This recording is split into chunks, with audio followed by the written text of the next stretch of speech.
2 semaines pour convaincre. La campagne pour les européennes est officiellement lancée en France avec à la clé 72 sièges d'eurodéputés et le ministère de l'Intérieur recense 161 listes réparties dans 8 circonscriptions. Mais l'abstention menace. D'après les sondages, elle dépassera les 50%. Une élection mobilise quand il y a de l'enjeu. C'est ça qui fait que l'utilité perçue du vote va faire qu'on se mobilise, on se rend aux urnes parce qu'on a le sentiment qu'il est utile d'aller voter. Et pour qu'on ait ce sentiment, il faut qu'il y ait des enjeux. Et pour qu'il y ait des enjeux, il faut qu'il y ait à un moment donné un affrontement. Or, on ne voit pas bien l'affrontement au niveau européen. À l'UMP, le parti du président Sarkozy, 2 ministres mènent la bataille. Michel Barnier, qui occupe le portefeuille de l'agriculture, et Rachida Dati, l'actuelle garde des Sceaux.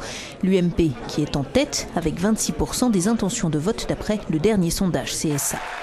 Le Parti socialiste est lui crédité de 21%. Après une longue traversée du désert marquée par des déchirements internes, le principal parti d'opposition joue gros. Mais une partie de son électorat pourrait lui échapper au profit du centre.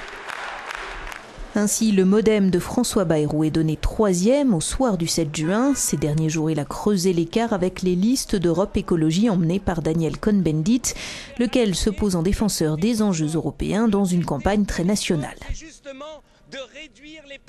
Derrière la gauche radicale ferraille, le nouveau parti anticapitaliste d'Olivier Besancenot, le Front de gauche et Lutte ouvrière totaliseraient environ 15% des intentions de vote. L'extrême droite devrait aussi passer la barre des 5% nécessaires pour être représentée au Parlement européen. Le leader du Front National, Jean-Marie Le Pen, y siège déjà depuis de nombreuses années.